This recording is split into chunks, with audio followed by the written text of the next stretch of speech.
கண்களை மூடி நாம் ஜெபம் செய்வோம். ஆண்டவரே, இந்த வேளையிலும் ராஜா உம்முடைய வார்த்தைக்காக ஜெபிக்கிறோம். இந்த வார்த்தை இன்றைக்கு எங்களோடு பேசும்படி நாங்கள் ஜெபிக்கிறோம். ஆண்டவரே, இது மலை மேல் பிரசங்கமாக காணப்படுகிறது. ஆனாலும் ஆண்டவரே, இந்த வார்த்தையில எவ்வளவு சத்தியம் உள்ளது. ஆண்டவரே, இந்த வார்த்தையை கேட்கிற நாங்கள் ஆவில பலனடையவும் உற்சாகப்பெறவும் கிருபை செய்யும். அதே நேரத்தில் கேட்கிற நாங்கள் ஆவியானவரே, எங்க உள்ளத்துல நீர் கிரியை செய்யும். Father, we pray that your spirit will minister to us, Father. நீர் பேசும் ஆண்டவரே. இந்த காது நாங்கள் கொடுத்து நாங்கள் கேட்கும்போது கேட்கிறவர்களாக மட்டுமே இல்லாமல் செயல்பாடுகிறவர்களாக நாங்கள் இருக்கணும். அதுக்கு எங்களுக்கு நீ கிருபை தாரும். வசனங்கள் இன்றைக்கு எங்கள் உள்ளத்தில் பேசட்டும் ஆண்டவரே. இயேசுவின் நாமத்தில் ஜெபிக்கிறோம் ஜீவன் நல்ல பிதாவே, ஆமென். அல்லேலூயா, அல்லேலூயா.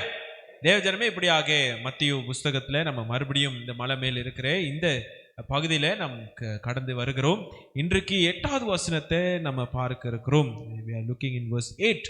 தேவஜனமே, இப்படியாக இன்றைக்கு இந்த கோவிட் வந்த காலகட்டத்தில் கோவிட்டோட சிம்டம் நிறைய இருந்தது. இது கோவிட், இதை கண்டுபிடித்து இதுக்கு நம்ம வேக்சின்லாம் குத்துறதுக்கு முன்பதாக, even before we had our injection, before vaccination, இதெல்லாம் முன்னாடி நமக்கு இரும்பல் வரும்போது நம்ம என்ன செஞ்சிருப்போம்? கோவிட்னு தெரில, ஆனால் இரும்புறோம். என்ன செஞ்சிருப்போம்? Cough mixer குடிச்சிருப்போம். வேற சுடுத்தண்ணி நல்லா குடிச்சிருப்போம். உப்பு போட்டு நல்லா ககல் பண்ணியிருப்போம். ஆமா இல்லையா? இதெல்லாம் செஞ்சிருப்போம். உடம்பு வலி வரும்போது என்ன நினைச்சிருந்திருப்போம்? ஏதாச்சும் இருக்கும், பெனோடால் ஆக்டிவாஸ் போட்டு தூங்கி இருந்திருக்கலாம். பாருங்க, ஏன் இதை நான் கேட்குறேன்னா, இன்னைக்கு நிறைய நேரத்தில் பல சூழ்நிலையில நம்ம என்ன பண்றோம்னா சிம்டம்ஸ் தான் ட்ரீட் பண்றோமே தவிர பிரச்சனையை சால்வ் பண்றது கிடையாது. In most of the time, whether in our life, in our church, in our ministry, wherever whatever we do, we try to treat the symptom but fail to solve the problem. இன்னைக்கு அப்படிப்பட்ட சூழ்நிலையில நிறைய பேர், உதாரணம் பிராக்டிக்கலா நம்ம பார்த்தோம் என்றால், காடியில என்னதான் புது காடி வாங்கினாலும் 3 வருஷத்துல எங்கேயாச்சும் கீச்சு கீச்சுன்னு சத்தம் போடும். ஆமாவா இல்லையா? கீச்சு கீச்சுன்னு சத்தம் போடும்போது என்ன செய்வோம்? செஞ்சிருக்கோமா இல்லையா? என்ன பண்ணுவோம்? எத்துவோம், டெஸ்பாட் அடிப்போம். நானும் செஞ்சிருக்கேன், எல்லாருமே செஞ்சிருக்கோம். ஆமா இல்லையா? இல்லைன்னா என்ன பண்ணிடுவோம்? வால்யூம் ஏற்றிடுவோம். எதுக்கு?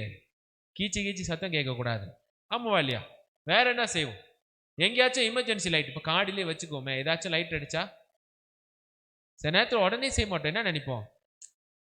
மேல் எது திரும்ப அடிக்கும்? என்ஜின் லைட் அடிக்கும். நிறைய பேர் திரும்ப என்ஜின் லைட் எதுன்னு, நிறைய பேருக்கு என்ஜினில் லைட் இருக்குன்னே தெரியாது. பஸ்ஸை என்ஜினே நாங்கள் பார்த்ததில்ல, அதுக்கு லைட் வேறு இருக்குன்னா எங்களுக்கு எங்கே தெரியும்?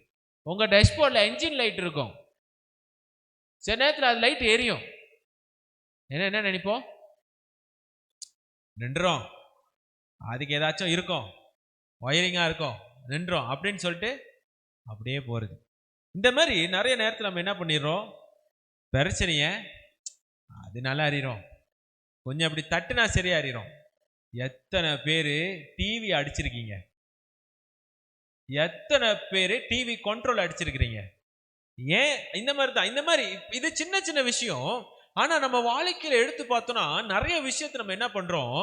அந்த இஷ்யூவை சால்வ் பண்றது கிடையாது. we don't solve the problem, we treat the symptom. அதுல இருக்கிற அங்கங்க இருக்கிற அது தலை காட்டுற சில காரியத்தை தான் நம்ம என்ன பண்றோம்? அதை சரிப்படுத்தி இல்லாம பார்க்கிறோமே தவிர அடிப்படையில இருக்கிற பிரச்சனையை சில நேரத்துல நம்ம சால்வ் பண்ணுவது கிடையாது. ஆகையால் இன்றைக்கு இருக்கிற நம்ம கல்ச்சர், நம்மளோட கல்ச்சர், கலாச்சாரம் நமக்கு சேம் கல்ச்சர் இருப்போம். அது அழகான ஒரு வார்த்தை இருக்கு, ஃபேஸ் ஷேமா,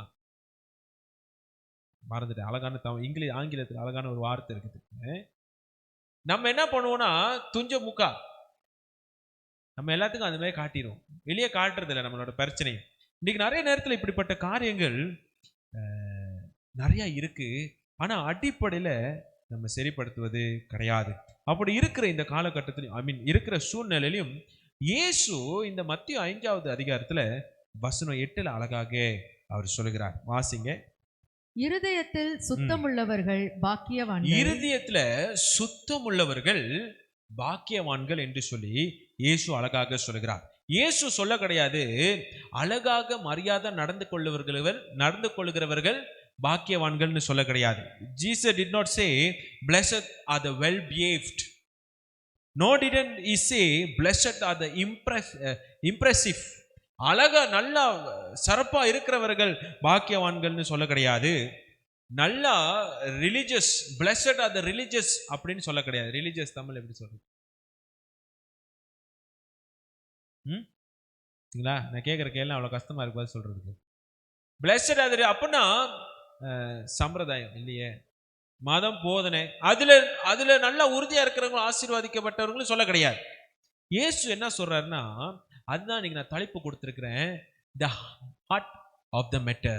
ஆங்கிலத்தில் என்னைக்குமே சொல்லுவாங்க the heart of the matter is, அப்படின்னா இருக்கிற எல்லா சூழ்நிலையிலையும் அந்த,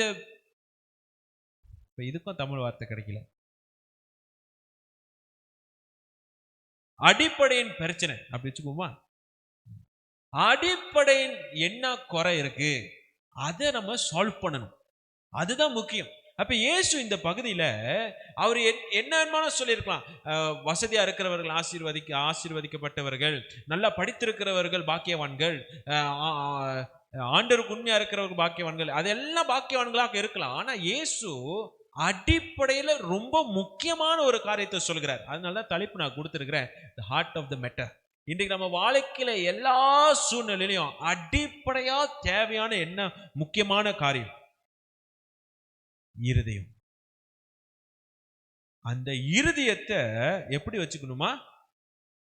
சுத்தமா வைத்துக் கொள்ளணும்.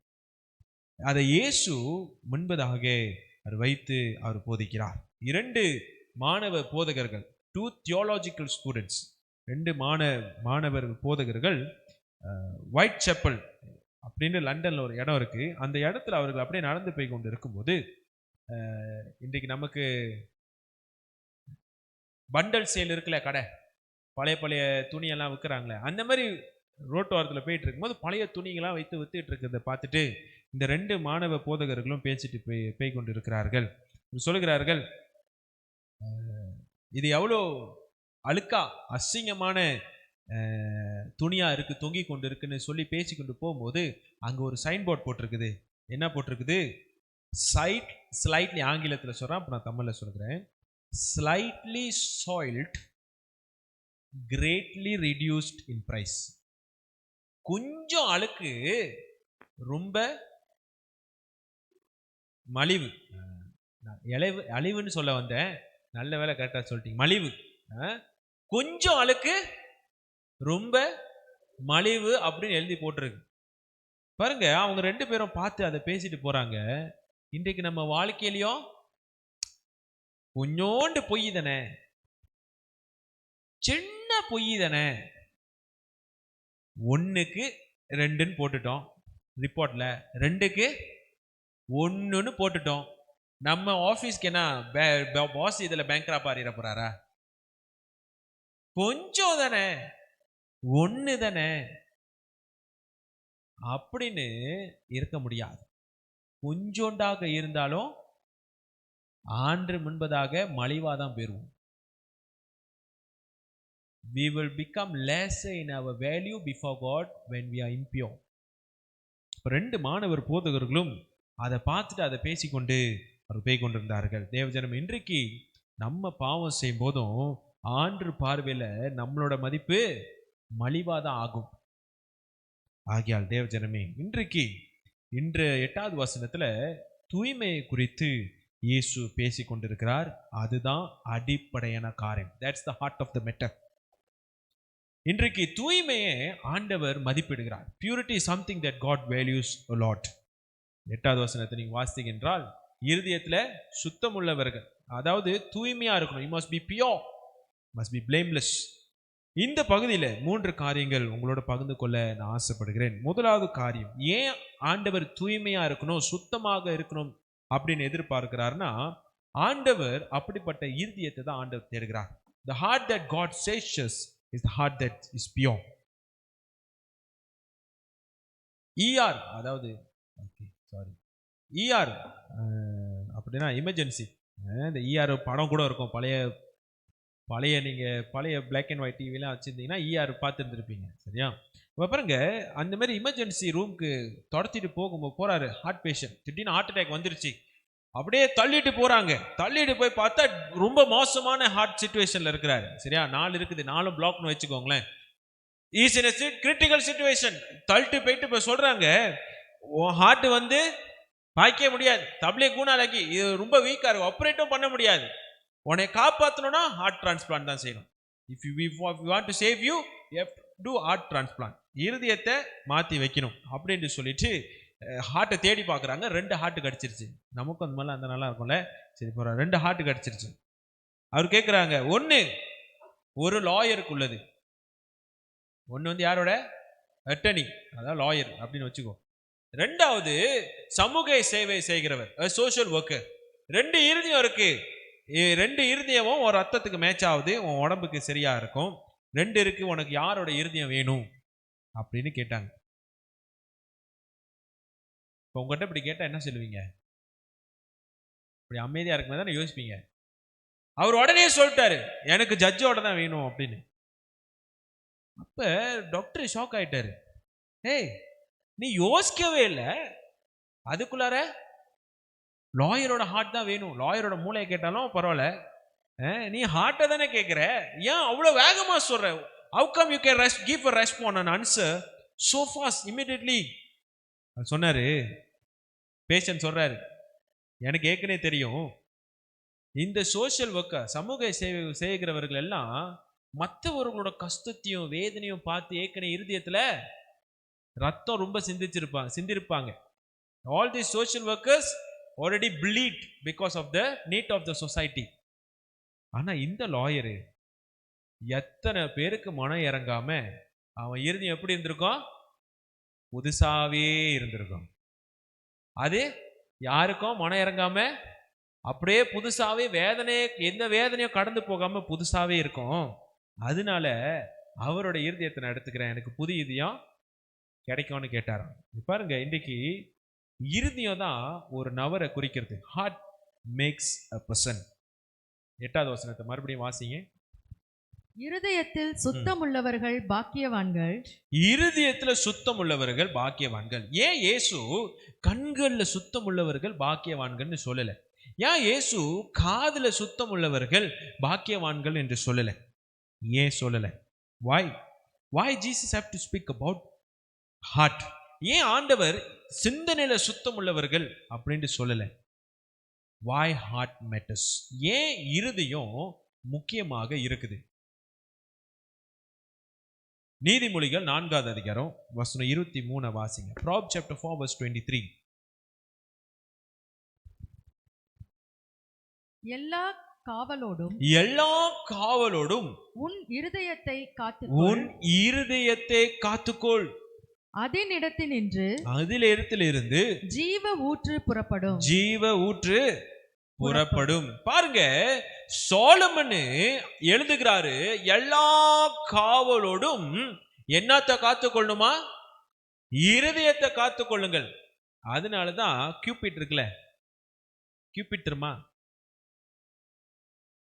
இந்த லவ் காதல் படத்துலலாம் பார்த்தீங்கன்னா திடீர்னு ஒரு தூதன் 2 சின்ன ரெக்கையை வச்சுக்கிட்டு அம்போட ஒன்று வருவான், பார்த்துருக்கீங்களா?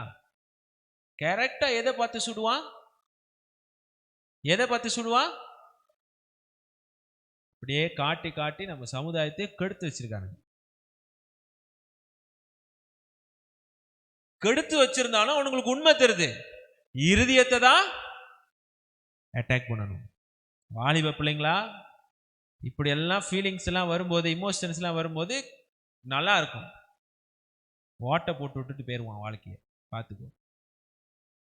பாருங்க, உலகத்தாருக்கும் தெரியுது எதை அட்டாக் பண்ணணும்னு. ஆமாவா இல்லையா? நேரா இருதயத்தை தான் பார்த்து அம்பு விடுவான். எத்தனை பேரு ஒரு ஹார்ட்டை போட்டு அதுல அம்பு விட்டு யூன்னு அனுப்பியிருக்கீங்க?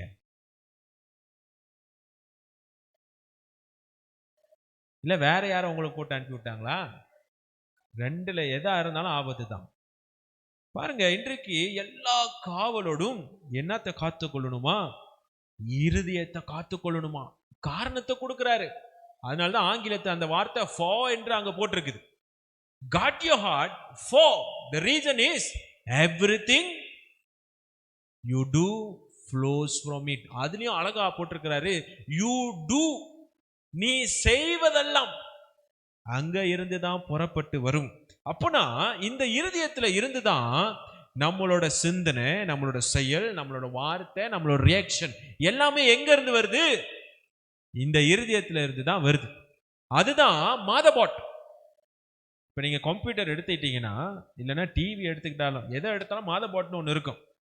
சரியா? அதுக்கும் அழகா மாதர்னு கொடுத்துருக்குறானுங்க. சரி, அம்மாட்ட தான் எல்லாமே வருது. சரி, மாதபாட் எதுக்கு கொடுத்துருக்குறாங்கன்னா, அங்க பவர் சப்ளை இருக்கும், அங்க ரேம், வேற என்ன இருக்கும், சவுண்ட் டிஸ்க்கு, என்னென்னவோ இருக்கும் ஒரு கம்ப்யூட்டர் எடுத்துக்கிட்டீங்கன்னா. ஆனா எல்லாத்தையும் சேர்த்து வைக்கிறது என்ன தெரியுமா? காம்போனன்ட்ஸை, அந்த மாதபாட் தான். அப்ப இருதயமும் அதே மாதிரிதான். இன்றைக்கு எல்லாத்தையும் சேர்த்து வச்சு நம்ம ஒரு நபராக இருக்கிறதுக்கு காரணம் என்னது? அந்த இருதயம் தான். இப்ப போன வாரம் என்ன பிரசங்கம் பண்ண யாருக்கு ஞாபகம் இருக்கு? போன வாரம் எதை குறித்து பிரசங்கம் பண்ணோம்? இரக்கமுள்ளவர்கள், mercy. அப்ப அந்த வார்த்தையை நான் புதிய ஏற்பாடுல மெத்திய புஸ்தகத்துல நிறைய இடத்துல இருக்குது என்று சொன்னேன். ஞாபகம் இருக்குதா? அதே மாதிரிதான் இந்த வார்த்தையும், சுத்தம், தூய்மை அப்படின்ட்டு சொல்லும்போது மத்திய புஸ்தகத்துல நிறைய இடத்துல இயேசு அதை பத்தி சொல்லி இருக்கிறார். அப்பனா இயேசுக்கு அது ரொம்ப முக்கியம். That means Jesus is not only preaching on the mount, but wherever he travels he is preaching about purity. சுத்தத்தை குறித்து பிரசங்கம் பண்ணுகிறார். அப்ப சுத்தமா இருக்கிறது ரொம்ப முக்கியம். வாழ்க்கையில சுத்தமாக ஆண்டு முன்பதாக வாழ்வதை இயேசு முக்கியமான ஒரு காரியத்தை குறித்து பேசுகிறார். Jesus is speaking about a very important matter, which is the heart of the matter of Jesus. சரி, இப்ப திரும்பி இந்த பகுதிக்கு வரும். மத்திய 5வது அதிகாரத்துல இயேசு யாருக்கிட்ட பிரசங்கம் பண்ணிட்டு இருக்கிறாரு? யூதர்கள், பரிசேயர்கள், வேத போதகர்கள் மத்தியில பிரசங்கம் பண்ணிட்டு இருக்கிறார். இவர்கள் பொதுவாக அவர்களோட ஆவிக்குரிய வாழ்க்கை மேல ரொம்ப செல்ஃப் ரைச்சஸ், அதாவது சொந்த சுய நீதி, அது மேல அவருக்கு ரொம்ப நம்பிக்கையாக இருந்தார்கள். They were so confident of their own righteousness and of their own lifestyle. ஏன் எதை கேட்டாலும் நாங்கள் மோசஸ் கற்பனைகளை கை கொள்கிறோம், அதனால ஆண்டு முன்பதாக நாங்கள் சரியாக வாழுகிறோம் அப்படி என்று சொல்லி அவர்கள் சிந்தனையில ஒரு யோசனை. They say they follow Moses law and they feel that they are right before God's sight and they are pure before God. Moses கற்பனைகளை கை கொண்டா ஆண்டு என்பதாக சுத்தமாக இருக்கிறோம் அப்படி என்று சொல்லி அவர்கள் சொல்லுகிறார்கள், அவர்களோட சிந்தனை. அப்ப இயேசு இந்த பகுதியை அவர் சொல்லுகிறாரு, இருதயத்துல சுத்தமுள்ளவர்களாக இருக்கணும். நீங்க மோசஸ் கற்பனைகளை கை கொண்டு சுத்தமாக இருப்பது கிடையாது. இல்லைன்னா நாங்க யூதரா பிறந்திருப்போம், யூதராக கலாச்சாரத்துல என்னெல்லாம் இருக்கோ அதை கை கொண்டனால நான் சுத்தமா இருக்க முடியாது. நீங்க இருதயத்துல சுத்தமா இருக்கணும். அப்படின்னா அடிப்படையில நீங்க சுத்தமா இருக்கணும். That means in the core of yourself you must be righteous. அதனால தான் இயேசு சொல்றாரு, இருதயத்துல உள்ளதான் வாயில வரும். ஏன்னா அடிப்படையில சரியா இருந்துச்சுன்னா வாயில வர்ற வார்த்தைகள் சரியாக இருக்கும். If your core is infected by virus, then everything that you do is will be of the virus. அடிப்படையில எல்லாமே கட்டு போச்சுன்னா வெளியே வர்றது எல்லாமே கட்டு போனதா தான் இருக்கும். அதனால இங்க இயேசு சொல்லுகிறாரு, இருதயத்துல சுத்தமா இருக்கணும். நீ மோசஸ் கற்பனைகளோ இல்ல கலாச்சாரத்துல சரியா இருந்தா ஆண்டு என்பதாக நான் சுத்தமா இருக்கேன் என்று சொல்லி சொல்லவே முடியாது. இருதயத்துல சுத்தமாக இருக்கணும். அதுதான் இயேசு முக்கியமாக அடிப்படையாக அவர் பார்க்கிறார். இன்றைக்கு நம்ம எங்க போனாலும் வெள்ளை தட்டை போட்டுட்டு போறோம்னு வைத்துக்கோங்களேன். If you are wearing white dress or shirt or t-shirt, எப்படி பார்த்துக்குவீங்க? எப்படி பார்த்துக்குவீங்க? அழுக்க ஆகாம பார்த்துக்கணும். ஸ்கூலுக்கு தட்டையை போட்டுட்டு வீட்டில் போய் அடி வாங்குற ஆளு நானா தான் இருப்பேன். ஏன்? போகும்போது வெள்ளையா இருக்கும், வரும்போது வெள்ளைன்றக்கு அடையாளமே இருக்காது. அதுவும் புதுசா தட்டை வாங்கி கொடுத்து போட்டுட்டு போனா வச்சுக்கோங்களேன், நம்ம எவ்வளவு சுத்தமா இருந்தாலும் பக்கத்துல உள்ளவன் செய்ய வேண்டிய வேலையை நல்லா செஞ்சிருவான். ஆமா இல்லையா? ஏன்? வெள்ளன்றது சுலபமா அழுக்காரிரும். இருதயம் என்பதும் அதே போலதான், சுலபமா அழுக்காரிரும். பத்திரமா பார்த்துக்கணும். வாங்க போய் கரிமி அடிப்போன்னு போவீங்க. வெள்ளை தட்டை போட்டுட்டு போனீங்க, வரும்போது மங்கள் இந்த கரியெல்லாம் ஜட்டிலையும் டெக்கரேட்டிவா வரும். ஏன்? அழுக்காரிரும். ஆனா இயேசு சொல்லுகிறாரு, அதே சுத்தம் எங்க இருக்கணும்? இருதயத்துல இருக்கணும். இன்றைக்கு நிறைய நேரத்துல உலகத்துல போகும்போது, உலகத்தோடு இருக்கும்போது உலகத்தோடு சேர்ந்து நம்ம அழுக்காகாம இருந்தாலும் உலகத்துல செய்யற சில அழுக்கோட ஸ்தேன்னு நம்ம வாழ்க்கையில அங்கங்க கொஞ்சம் தெரியுது. அதை மாத்திக்கொள்ளணும். தேவ ஜனமே, இன்றைக்கு இருதயத்தை குறித்து பேசும்போது மறுபடியும் அந்த நீதிமொழிகள் புஸ்தகத்தை நம்ம வாசித்தோம் என்றால், இருதயத்தை எல்லா காவலோடும் காத்து கொள்ளணும். ஏன் அதை சொன்னார்னா, ஏன்னா இந்த இருதயம் அப்பப்ப கடினமா மாறிடுது. Why above all else we have to guard our heart? Because sometimes the heart becomes hard. கல்லா மாறிடும். ஏன்னா சிலவங்க இந்த சேர்ச்சில் கமெண்ட் கொடுத்தாங்க, பஸ்ட் நீங்களும் வாரம் வாரம் ஒத்துமையை பற்றி பேசுறீங்க, மன்னிச்சிருங்கன்னு பேசுறீங்க, இங்க நடக்கிற மாதிரி தெரியலையே. அதுக்கு நான் ஒன்றும் செய்ய முடியாது. ஆண்டு முன்னாடி போய் நிற்கும் போது நீ ஏன் கொடுத்த வேலையை நீ செஞ்சான்னு என்கிட்ட கேட்டான்னா நான் செஞ்சுட்டேன். அதனால எனக்கு இதுக்கு மேல தத்தாவும். ஆனா தேவ ஜனமே, ஏன் இது நடக்குதுன்னா, கல்லான இருதயம், இந்த இருதயம் கல்லாக மாறுகிறது. அதுல உதாரணம் ஒன்று பாரோவின் வாழ்க்கையை நம்ம பார்க்கலாம். Pharaoh is a great example for us. இன்னைக்கு நிறைய நேரத்தில் சொல்லிடுவோம், இல்லையே ஆண்டவர் தானே அவருக்கு இருதயத்தை கல்லா ஆக்கிட்டாரு, தயவு செஞ்சு அப்படி தப்பா எடுத்துக்கொள்ளாதீங்க. Don't misinterpret or misunderstand that God hardens Pharaoh's heart. வசனத்தை நான் உங்களுக்கு கொஞ்சம் நடத்தி செல்ல விருப்பப்படுகிறேன். யாத்திராகமம் 3வது அதிகாரம் வசனம் 19 20. Exodus chapter 3 verse 19 and 20. ஆனாலும் எகிப்தின் ராஜா கை வல்லமை கண்டால் ஒழிய உங்களை போக விடான் என்று நான் அறிவேன். ஆகையால் நான் என் கையை நீட்டி எகிப்தின் நடுவிலே நான் செய்யும் சகலவித அற்புதத்தையும் அதை வாதிப்பேன். அதற்கு பின் அவன் உங்களை போக விடுவான். அதுக்கப்புறம் தான் அவன். இப்ப நான் ஆங்கிலத்துல நான் வசனத்தை மேல போட்டிருக்கேன், நான் உங்களுக்கு ஹைலைட் பண்ணியிருக்கேன் பாருங்க. 3 தடவை ஆண்டவர் அவரை சொல்லுகிறார், I know, I will and I will. அந்த 3 நடந்ததுக்கு பிறகுதான் ஆண்டவர் சொல்றாரு, பாரோ அதுக்கப்புறம் தான் விடுவான். அப்பனா ஆண்டவர் அற்புதத்தை செய்கிறதுக்கு முன்பதாகவே, ஆண்டவர் அவனுடைய இருதயத்தை கல்ல ஆக்குறதுக்கு முன்பதாகவே ஆண்டவர் முன் அறிந்திருக்கிறார், அவன் இருதயத்தை கல்லாதான் வைப்பான் அப்படின்னு சொல்லி. இது முதல் காரியம். இன்னும் முடியல, இன்னும் வசனங்கள் இருக்குது. அப்படியே 7வது அதிகாரத்துல வசனம் 13 14 வாசிங்க. கர்த்தர் சொல்லி இருக்கிறபடி பார்வோனின் இருதயம், பாருங்க, கர்த்தர் சொல்லி இருக்கும்படி எங்க சொன்னாரு? 3வது அதிகாரத்துல சொன்னாரு. ஆண்டவர் செஞ்சபடின்னு போடல, ஆண்டவர் ஒண்ணுமே செய்யல, ஆண்டவர் சொன்னார், அவ்வளவுதான். God didn't do anything, God just said in chapter 3. இது நடக்கும் நீ பாருன்னு சொன்னாரு. இப்ப கர்த்தர் சொன்னபடியே பார்வோனின் இருதயம் கடினப்பட்டது. தொடர்ந்து வாசிங்க. அவர்களுக்கு செவி கொடாமற் போனார். அப்பொழுது கர்த்தர் மோசேயை நோக்கி, கர்த்தர் இப்ப மோசேயை நோக்கி சொல்லுகிறாரு, பார்வோனின் இருதயம் கடினமாயிற்று. பார்வோன இருதயம் கடினமா ஆயிருச்சு. அது 3வது அதிகாரத்திலே தெரியும், ஆயிருச்சு.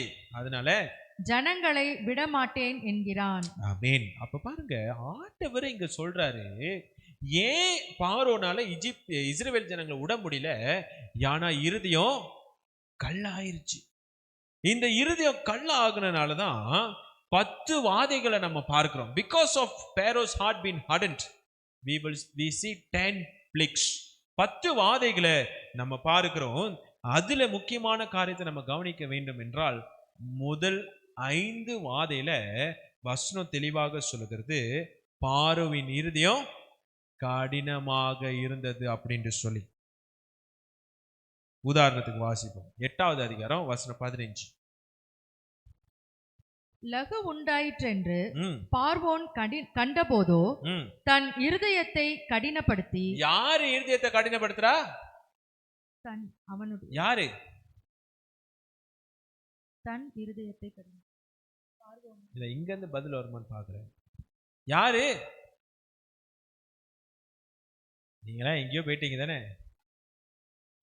எல்லாம் அமெரிக்கா, லண்டன், சிட்னில இருக்கீங்க. யாரோட இருதயம் கடினமாயிருச்சா? பாரோட இருதயம் கடினமாயிருச்சா? இதுதான் கடைசி வாதம். இப்போ 9வது அதிகாரம் 12வது வசனத்தை வாசிங்க. ஆனாலும் கர்த்தர் மோசேயோடே 6வது வாதம் வரும்போது கர்த்தர் மோசேஸை நோக்கி சொல்லியிருந்தபடியே ம், கர்த்தர் பார்வோனின் இருதயத்தை கடினப்படுத்தினார். ஆமென். யார் இப்ப யாரோட இருதயத்தை கடினப்படுத்துறா? ஆண்டவரே பாரோட இருதயத்தை கடினப்படுத்துகிறாரு. தேவஜனமே, ஒரு தடவை, 2 தடவை, 3 தடவை, ஏன் ஆண்டு கிருபை இருந்தா 1000 தடவை கூட ஆண்டவர் பரவாயில்லன்னு சொல்லுவார். ஒரு நாள் வரும், ஆண்டவர் ஆசைப்பட்டு செய்ய மாட்டாரு. என் பிள்ளை இதுக்கு தான் ஆசைப்படுது, அவர் ஜென்டில்மேன். என் பிள்ளை இதான் ஆசைப்படுது, எடுத்துட்டு போன்னு விட்டுருவாரு. 5 தடவை பார்த்தாரு, 6வது தடவை இவன் அது மேல திருந்துற மாதிரி தெரியல, இதுதான் நான் செய்யணும்னா நான் செஞ்சுதான் ஆகணும்னு அவரு செஞ்சிட்டார். ஆண்டவர் கடினமாக மாத்தினார். தேவஜனமே, இன்றைக்கு ஒரு தடவை பேசுறாரா, 2 தடவை பேசுறாரா, பேசிக்கிட்டே இருக்கிறாரா, அடுத்தது பேசுறதை நிப்பாட்டிடுவாரு.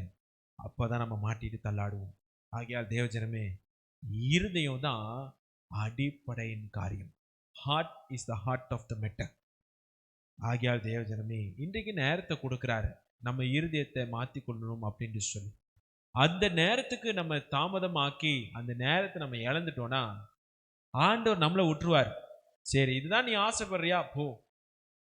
கிருபை அளிக்கிறார் தான் சொல்றேன். இன்னைக்கு ஆண்டவர் கிருபை உள்ளவர், கிருபை உள்ளவர் தான். ஆனா அவரும் அதே நேரத்தில் நீதி உள்ளவர். யாரையும் ஃபாஸ்ட் பண்ணி இல்லை நீ வந்துதான் ஆகணும்னு வற்புறுத்த மாட்டார். ஆகையால் தேவஜனம், இன்றைக்கு இருதயத்தை கடினமாக மாற்ற வேண்டாம். Don't harden your heart. எல்லாத்துக்கும் மேலாக இருதயத்தை கவனமாக பார்த்து கொள்ளுங்கள். இந்த கார்டனிங், யாரெல்லாம் கார்டனிங் செய்வா? இந்த கார்டனிங் செய்யும்போது நீங்க பார்த்தீங்கன்னா பூ பாசிலையோ இல்லைன்னா பூமியிலையோ நிலம் அப்படியே கிராஸ் ஆயிடுச்சுன்னா என்ன பண்ணுவோம்? என்ன பண்ணோம்? கொஞ்சம் கொத்தி விடணும், தண்ணி ஊற்றணும், பாஜா போடணும். அதை ஒண்ணுமே செய்யாம திரும்பி திரும்பி தண்ணி ஊத்துனா அங்க ஒன்றும் நடக்காது, செடி செத்து போயிடும். கல்லான இருதயத்தோடையே இப்படியே இருந்தோன்னா நான் மாற மாட்டேன், நான் இப்படியே தான் இருப்பேன், நான் செய்யறதுதான் ரைட்டு, ஆண்டவரே மேல இருந்து கீழே வந்து பேசினாலும் அப்படிதான் இருப்பேன்னு நினைச்சா அப்புறம் ஒன்றும் நடக்காது. இந்த வாழ்க்கையில ஒண்ணுமே நடக்காது. அந்த செடி மாதிரி தான் செத்து போயிடும், காஞ்சி போய் செத்து போயிடும். ஆகியால் தேவஜனமே, அந்த நிலைமைக்கு போக வேண்டாம். ஆண்டவர் இருதயத்தை தேடுகிறவராக இருக்கிறார். இருதயம்தான் அடிப்படையான காரியம். அப்போ நம்ம இருதயத்தை காத்துக்கொள்வது ரொம்ப அவசியம். எப்படி சிந்திக்கிறோம், எப்படி செயல்படுறோம், எப்படி பேசுறோம், எப்படி பார்க்கிறோம், என்னத்தை பார்க்கிறோம், யாருக்கிட்ட பேசுறோம், எல்லாத்துலேயும் கவனமாக இருக்கணும். சங்கீதம் 1:1 சொல்லுகிறது, யார் இடத்துல நடக்கக்கூடாது, யார் இடத்துல உட்காரக்கூடாது, யாரு கூட பேசக்கூடாது, பேசாமலே இருந்தக்கூடாதுன்னு சொல்லல. ஆனா ஒரு ஆள் நம்மளை தப்பான பாதையில நடத்துறாங்கன்னா கவனமா ஞானமா நடந்து கொள்ளுங்க. அது ரொம்ப முக்கியம். That's very important. So guard your heart above all else. எல்லாத்துக்கும் மேலாக உங்க இருதயத்தை காத்துக்கொள்ளுங்கள். ஆண்டவர் உணர்த்துகிற காரியங்கள், ஆண்டவர் பேசுகிற காரியத்துக்கு இடம் கொடுங்க. Give space for God to speak to you, and what is speaking to you, listen. கேட்டு அது பிரகாரம் செயல்படுவோம். இருதயம் தான் அடிப்படையான காரியம். Heart is the heart of the matter for God. ஆண்டவர் அந்த இருதயத்தை தான் பார்க்கிறார். அதனால தான் தாவீது சொல்கிறாரு, என் இருதயத்துக்கு ஏற்ற மனுஷன், man after my own heart. ஏன் அதை சொல்றாருன்னா, ஏன்னா அவர் இருதயத்தை தான் பார்க்கிறாரு. அந்த தாவீதோட மகன் தான் சோலமன் சொல்றாரு, தயவு செஞ்சு அந்த இருதயத்தை பார்த்துக்கோங்கப்பா. எங்க அப்பா பார்த்துக்கிட்டாரு, நம்ம எல்லாருமே பார்த்துக்கோன்னு மகன் எழுதுறாரு. ஆகையால் தேவ ஜனமே, இன்றைக்கு நானும் நீங்களும் அந்த இருதயத்தை காத்துக்கொள்ளும், அந்த இருதயத்தை பார்த்துக்கொள்ளும். அந்த இருதயம் ரொம்ப முக்கியம், அது தூய்மையா இருக்கணும். அப்ப ஆண்டவர் இன்னைக்கு அதை தான் எதிர்பார்க்கிறார். That's what God is searching for, a heart after God's own heart. அப்போ இன்றைக்கு இருக்கிற இந்த பிரிவினைகள், இந்த வேறுபாடுகள், இந்த வித்தியாசங்கள், இந்த முகத்தை பார்த்து பேச முடியாத சூழ்நிலைகள் எல்லாம் மாறணும். இது தூய்மை கிடையாது. This is not pure before God, this is impure before God. இது ஆண்டவர் முன்பதாக அசுத்தமான ஒரு காரியம். நீதிமொழிகள் 6வது அதிகாரம் வசனத்தை கொடுக்கிறேன். இது இன்றைக்கு நான் தனிப்பட்ட முறையில் ஆண்டவர் நான் தியானிக்கும் போது பேசின காரியம். வீட்டில் போய் வாசிங்க. ஆண்டவர் எதெல்லாம் தூய்மை இல்லாமல் பார்க்கிறாரு. What are the things that God sees as impure in your life? நீதிமொழிகள் 6வது அதிகாரம் வசனம் 16 இருந்து 19. வீட்டில் போய் வாசிங்க, இங்க வாசிக்க வேண்டாம். Proverbs chapter 6 verse 16 to 19. வீட்டில் போய் வாசிங்க. எதெல்லாம் என் வாழ்க்கையில் இருக்கு, எதெல்லாம் நான் மாற்றிக்கொள்ளணும், அதை மாற்றிக்கொள்ளும். ஆண்டவர் சுத்தமான இருதயத்தை ஆண்டவர் விருப்பப்படுகிறார், ஆண்டவர் தேடுகிறார். ஆகியால் கண்களை மூடி ஜெபம் செய்வோம். பிரசங்கம் முடியல, இன்னொரு மீதி sermon-ஐ வருகிற வாரத்தில் நான் பிரசங்கம் பண்ணுகிறேன். கண்களை மூடி நாம் ஜெபம் செய்வோம்.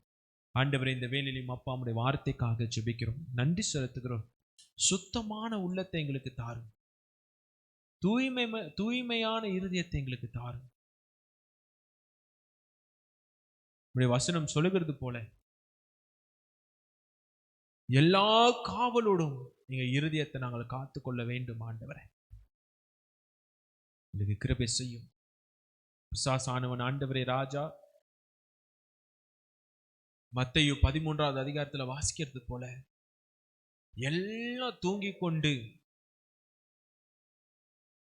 இருக்கும்போது எதிரியானவன் வந்து கட்ட செடிகளை விதைகளை விதைத்துட்டு போகிறான். எங்க உள்ளத்துல நாங்கள் ஜாக்கிரதையாக இல்லாத போது, கவனம் குறைவாக நாங்கள் இருக்கும்போது, பிசாசானவன் எங்க சிந்தனையிலும் எங்க உள்ளத்திலையும் எங்களோட செய்கை மூலியமாக தவறான காரியத்தை வைத்துட்டு போகலாம். நாங்கள் கவனமாக இருக்கணும். எல்லா காவலோடு நாங்கள் கவனமாக இருக்கணும். அதுக்கு எங்களுக்கு நீ கிருபை தாரும் ஆண்டவரே, கிருபை தாரும், கிருபை தாரும். ஆண்டவரே ராஜா, இன்றைக்கு ஆராதனை முடிந்து நாங்கள் வீட்டுக்கு சொல்லுவோம். ஞாயிற்றுக்கிழமை வருவோம், அதுக்கு பிறகு வீட்டுக்கு சொல்லுவோம். வருகிற இன்னும் ஒரு வாரம் ஆண்டவரே, எங்க இருந்தாலும் எது செய்தாலும் ஆண்டவரே ராஜா, எங்கள் இருதயத்தை நாங்கள் காவலோடு காத்துக்கொள்ள கிருபை செய்யும். அதே நேரத்தில் நீர் பேசுகிற வார்த்தைகள், நீர் கொடுக்கிற வார்த்தைகள் எங்கள் இருதயத்தில் ஆழமாக சொல்லணும். அதுக்கும் கிருபை தார். இந்த வார்த்தைக்காக நன்றி, எங்களோடு பேசுனதுக்காக நன்றி. நீ வழி நடத்தும். இயேசுவின் நாமத்திலே ஜெபிக்கிறோம் ஜீவன நல்ல பிதாவே, ஆமென்.